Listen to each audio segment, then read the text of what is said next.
Бажаю всім доброго ранку. Це Аджан Брам. Сьогодні вівторок, 23 червня, і зараз я вам розповім невеличку історію, після котрої проведу медитацію.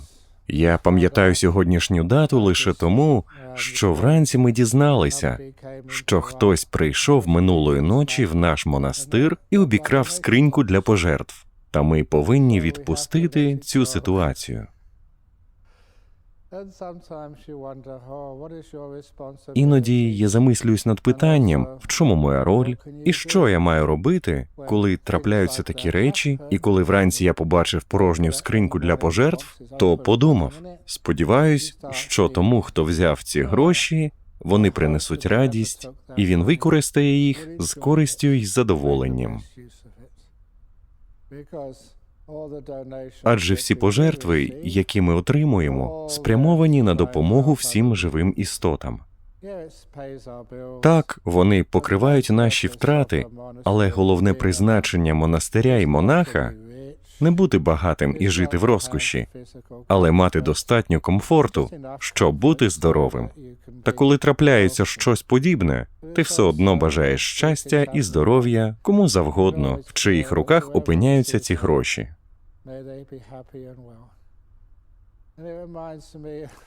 Це нагадало мені історію одного монаха. Він був абатом у міському храмі багато років тому. Одного ранку його розбудив шум у головному залі. Він встав, щоб подивитись, що сталося. Спочатку він подумав, що це один із ченців, який прокинувся раніше. Але виявилося, що це не монах, а злодій, грабіжник. Насуплений хлопчина, якому вдалося залізти до храму. Він тримав у руці великий ніж і намагався відкрити скриньку для пожертв. І знаєте, що зробив монах? Він подивився на нього і запитав, хто він і що тут робить. Злодій відповів, «Йди геть, не наближайся, а то я тебе заколю». В мене сьогодні аудиторія з 3 осіб, і вони тут заливаються сміхом над тим, як я імітую суворого грабіжника. Але злодій справді був гробіяном. Монах йому сказав, якщо тобі щось потрібно, бери, і поліз до кишені. Злодій націлив на ченця ніж і стежив за його рухами. Монах витягнув ключі і вручив грабіжнику зі словами, ось ключ до скриньки, бери, що хочеш. Злодій недовірливо подивився на нього, взяв ключ і відкрив скриньку з усіма грошима.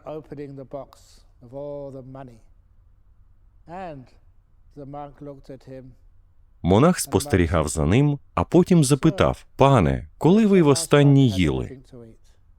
На що той, наповнюючи кишені грошима, закричав, «Не ваша справа».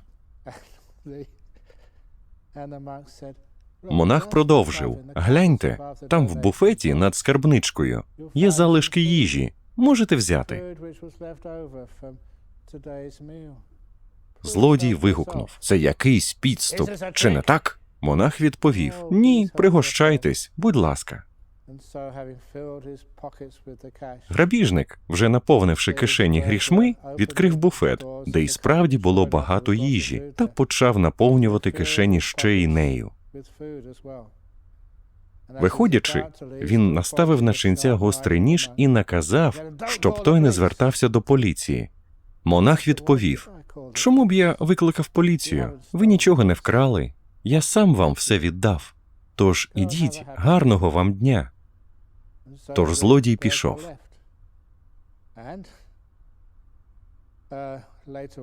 Пізніше монах повідомив раду монастиря про те, що трапилось. Члени ради були дуже вражені його доброзичливістю. Ставитися до людей з добротою – це прекрасно. А той бідолаха, вочевидь, був справді у скрутному становищі.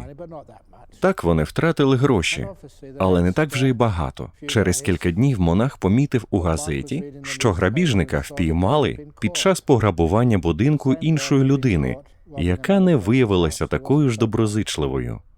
Злодія засудили до 10 років позбавлення волі. Через 10 років монах був уже набагато старшим, але все ще був настоятелем монастиря. Якось він знову прокинувся рано вранці, почувши шум з кімнати, де знаходиться скринька для пожертв. Він пішов подивитися, що там відбувається. І як ви думаєте, кого він там побачив? Того ж самого злодія, тільки на 10 років старшого. Його вже звільнили з в'язниці, і він знову прийшов до монастиря з гострим ножем. Він подивився на ченця і запитав: «Пам'ятаєш мене?» «Звісно», – відповів старий монах і додав: «Ось ключ від скриньки».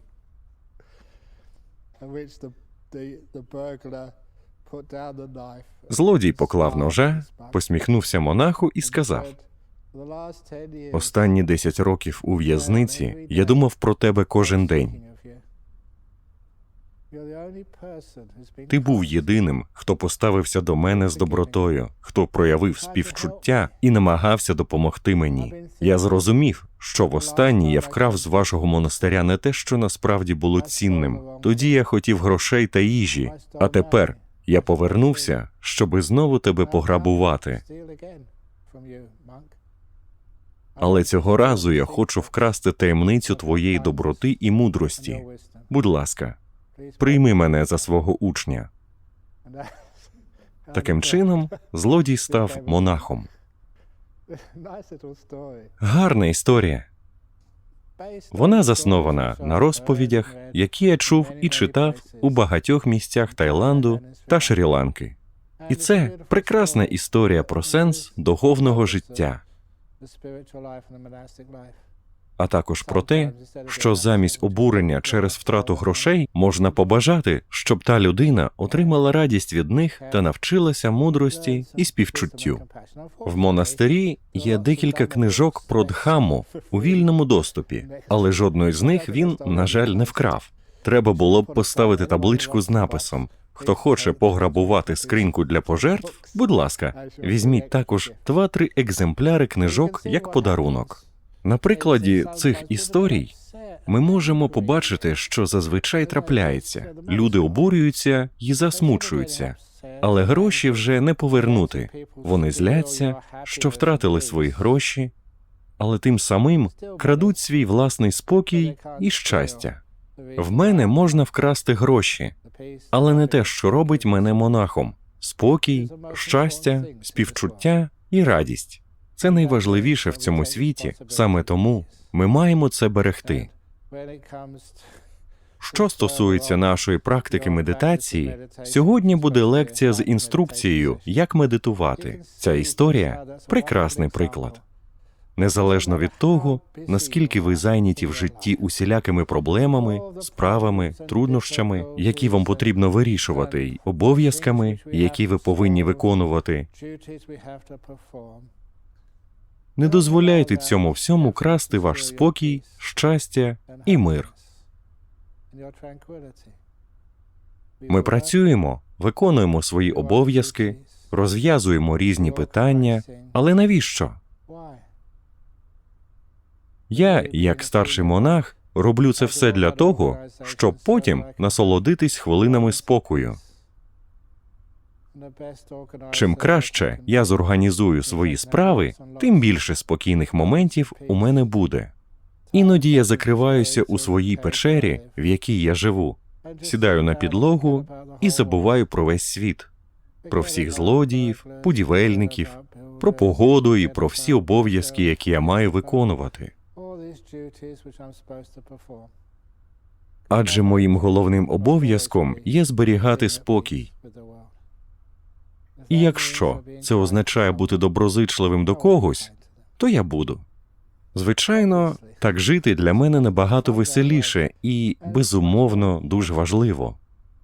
Отже, крок за кроком ми вчимося віддавати перевагу нашому духовному життю, яке завжди повинно мати найвищий пріоритет перед матеріальним світом. Замість того, щоб турбуватись про те, як змінити світ і намагатися все упорядкувати згідно зі своїми бажаннями, нам потрібно поставити свій спокій на перше місце. Якщо треба, ми маємо виділити величезну кількість часу на те, щоб всі свої справи організувати так, аби потім у нас було якомога більше спокою і умиротворення. І ми, як керівники свого життя, повинні додати до його розкладу якомога більше спокійних моментів. Крім того, чим ви старші, тим менше вам потрібно керувати, тому у вас є більше часу на спокій та відпочинок. Якщо ви зробите спокій вашим пріоритетом, ви помітите, що знайти його буде набагато легше. У тихому місці, як от цей зал, де я зараз говорю, в такій тихій обстановці, люди часто дістають свої айфони, надсилають повідомлення, перевіряють, що відбувається на біржі, чи хто виграв у футбол, коротко кажучи, порушують спокій.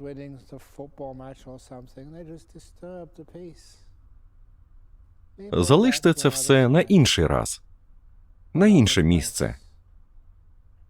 І коли ви зрозумієте, що спокій – це найважливіша річ у вашому житті, тоді ви зможете знайти для нього більше часу. Часто кажуть, що після смерті ви не заберете з собою своє багатство, майно чи навіть славу, але ви можете з собою забрати свій спокій. Це те, що буде з вами дуже довго. Тому варто інвестувати у свій внутрішній спокій. Це важливо. Ви також, можливо, чули різні буддійські порівняння, такі як, наприклад, медитувати, наче у вас горить тюрбан. Ми, звісно, не носимо тюрбани, але мається на увазі, що це наш найбільший пріоритет. Адже, якщо ваш тюрбан горить, ви зосередите свою увагу на тому, щоб погасити вогонь та уникнути опіків. Те ж саме стосується медитації. Переконайтеся, що ви погасили весь вогонь бажань, гніву та турбот, бо вони опалюють вашу свідомість. Ви знаєте, що я маю на увазі.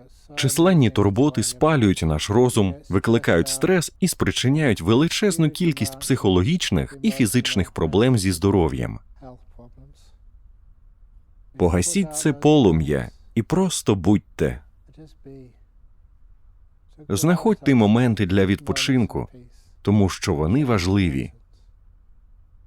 Навчіться бути доброзичливими, навіть якщо у вас хтось вкраде пожертви за кілька днів. Будьте добрими, будьте ласкавими. Саме таким чином ви будете жити справжнім духовним життям, і це вам допоможе в тому, аби ваша медитаційна практика була успішною та плідною. Ви створите багато речей, які потім зможете забрати з собою назавжди. Отже, зараз сядьте в медитативну позу.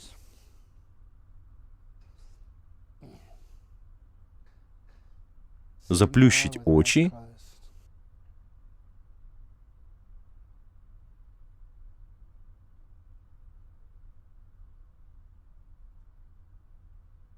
Відчуйте своє тіло. Ми повинні жити зі своїм тілом. Коли у людини є супутник життя, вона іноді добре ладнає з ним, а іноді їм потрібно зробити перерву або навіть розійтися. Але ваше тіло, яке я називаю супутником життя, не може розлучитися з вами аж до самої смерті. Тож дбайте про нього. Бережіть його. Чудово, коли навчаєшся за чимось доглядати. Тоді воно становиться податливим і приємним.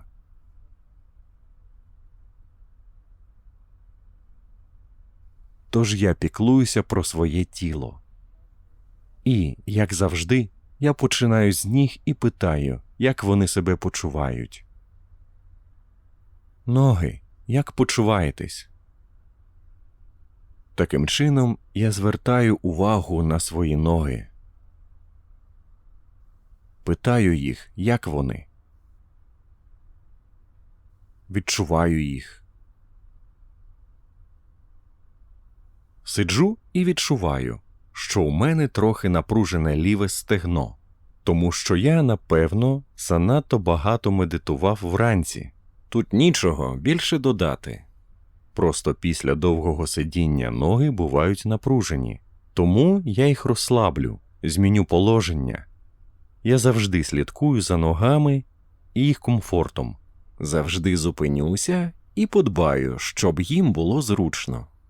Якщо потрібно сісти інакше, якось їх посунути, я це завжди роблю. Завдяки такій турботі зникають всі страхи і напруга, а з ними і болі, які спричиняє напруга.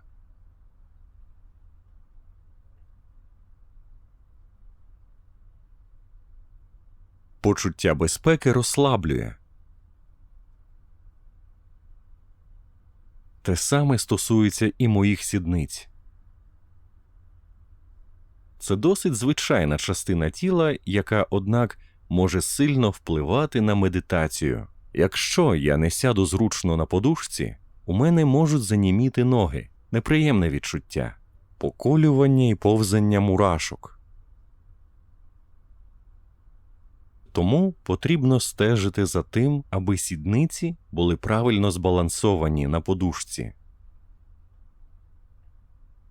Потім я питаю, як почувається спина. Спину, як завжди, хочеться добре розтягнути, тож я її належним чином розтягну. Я люблю розтяжку спини не лише для того, щоб вона потім почувала себе добре. Я вже одразу відчуваю блаженство. Відчуваю, як ендорфіни просочуються в кровообіг. Справді приємне відчуття. Сяду так, щоб спина була в зручному положенні. Спино, тобі зручно? Так, дякую. Ставтеся до частин тіла так, ніби вони самостійні істоти. Ви знаєте їхні властивості, усілякі особливості та недоліки. Ви можете навчитися жити з ними у злагоді, так само, як я зараз намагаюсь зняти напруження з плечей, максимально їх розслабити. Звертаю увагу на м'язи. Я знаю, коли вони в напруженому стані, а коли в розслабленому. Знаю, як зняти напруження та розслабити їх. Саме це я зараз і роблю з плечима. Неприємно, коли вони напружені. А коли я їх розслаблю, то відчуваю себе чудово. Переходжу до рук. У мене немає проблем з ліктями, але якщо у вас якісь проблеми є, спробуйте розслабити ще й лікті. Подивіться, що ви можете зробити, щоб зменшити напругу та біль. Щоб і лікті були в комфорті. Не обов'язково, щоб результат був ідеальним. Головне, щоб було краще, ніж на початку. Потім перейдіть до рук і зап'ястя. А також переконайтеся, що ваші руки знаходяться у розслабленому положенні. Я питаю свої руки, що їм потрібно. Вам так зручно? Чи хочете змінити положення? І я слухаю, що мені говорять руки. Прислухатися до того, що вони мені говорять, називається уважністю, усвідомленістю. Якщо руки в правильному положенні і їм зручно, я повертаюсь до плечей і шиї. Вирівняю голову та шию так, аби вона не була нахилена вперед чи назад.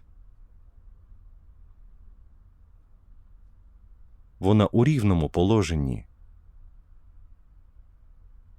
А тепер я перевірю горло, тому що в мене алергія на пилок рослин. А наразі в цій частині світу цвіте акація.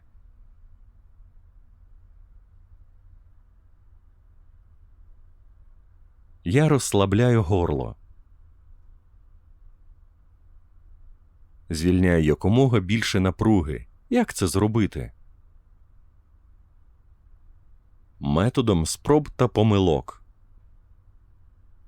Коли я відчуваю подразнення в горлі, я намагаюся з'ясувати, як його полегшити. А також вчусь помічати, що саме викликає погіршення.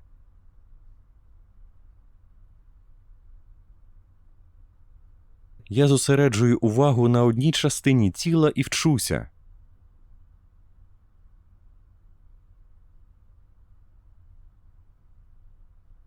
Потім я переходжу до обличчя, зосереджуючись на м'язах навколо рота і очей, на чолі та на всьому обличчі. Я знаю, що напруга навколо очей або рота зазвичай виникає через емоційне навантаження. Розслабляючи напругу навколо очей і рота, я одночасно знімаю і стрес, який їх викликає.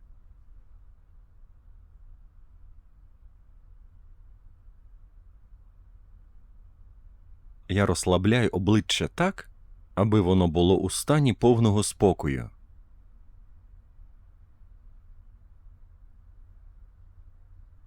Ніде нічого не тягне, немає ніякого напруження. Кожна частина розслаблена.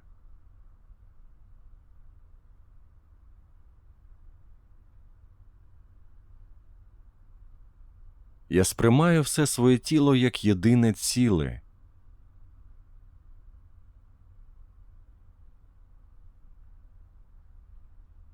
Я присвятив попередні 10 хвилин розслабленню всього тіла.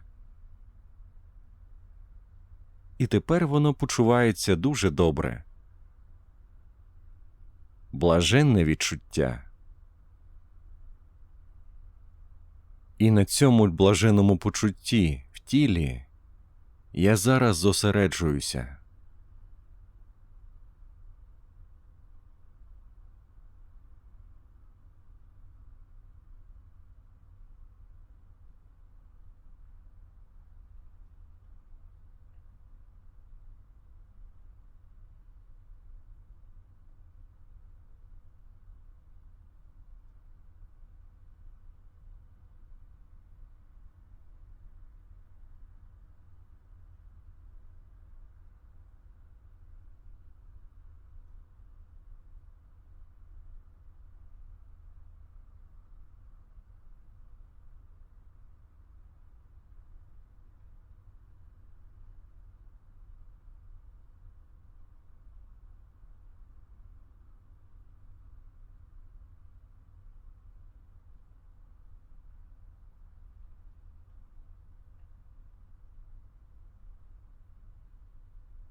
Достатньо насолодившись цим приємним відчуттям, я спрямовую думки на оцінку рівня свого внутрішнього спокою.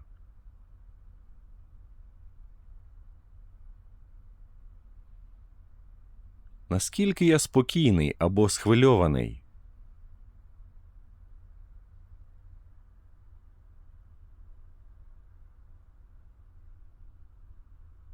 Важливо усвідомлювати причини свого спокою чи схвильованості, аби мати змогу досягти ще вищого рівня душевної рівноваги.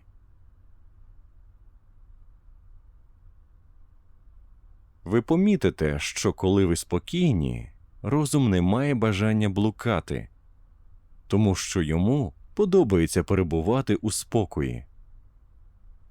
Тихий центр медитації. Тихий зал, тиха печера. Коли ви знаходите спокій, це так приємно. Вам не захочеться ніде блукати. Ви будете щасливі тут і зараз.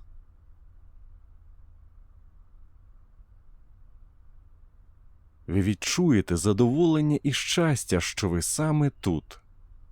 Ви не захочете нікуди йти, нічого здобувати, не захочете нічого досягати.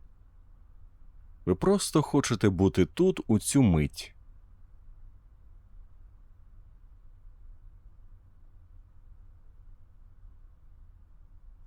Я вважаю, що саме це є причиною того, що розум стає дуже спокійним і пильним.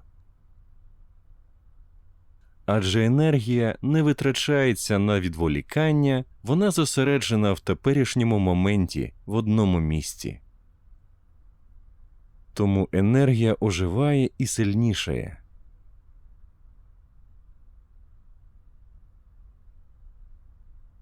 Після цього я зазвичай починаю спостерігати за своїм диханням. Дихання – мій старий добрий друг. Ми любимо проводити час разом. Я стежу за своїм диханням. Коли воно кудись йде, то я йду з ним. Якщо дихання зупиниться, я теж зупинюся. Спостерігати за диханням – все одно, що бути зі своїм дорогим другом. Це приємно. І це відчуття допомагає мені утримувати пряму увагу на диханні.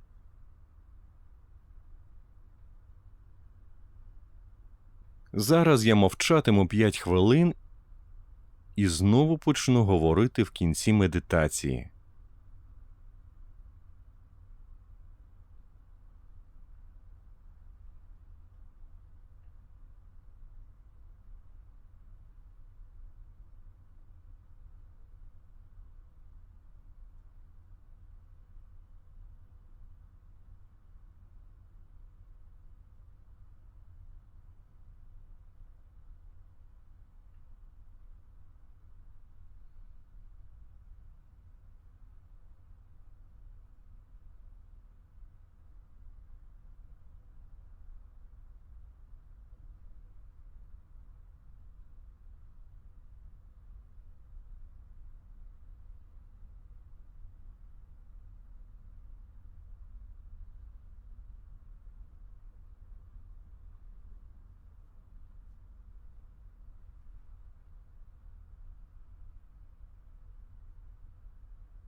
Отже, наша медитація добігає кінця. Як почуваєтеся? Не поспішайте з виходом із медитації. Повертайтесь повільно. Відчуйте спокій та насолоду від розслаблення.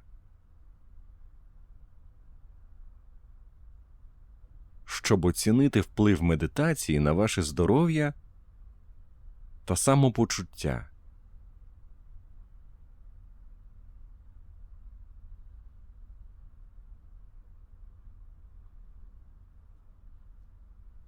Зараз пролунає дзвін гонга.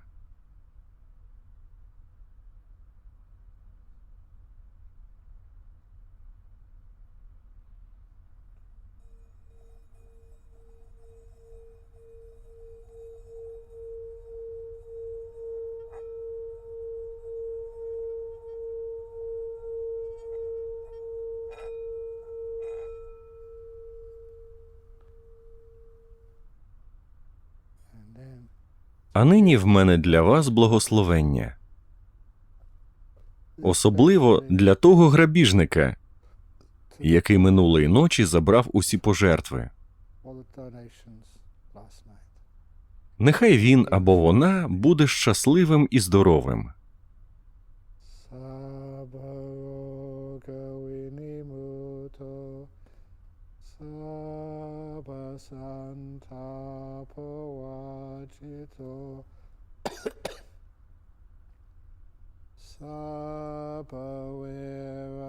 Matigando niputo chatuang bawa sabitio iwa chantu sabarogo winasatu mate bawan wantarayo suki Dikayugo pawa apiwa dan hasilitsa nichang utapachalino chataro dhammawatanti ayuano sukhang Balang.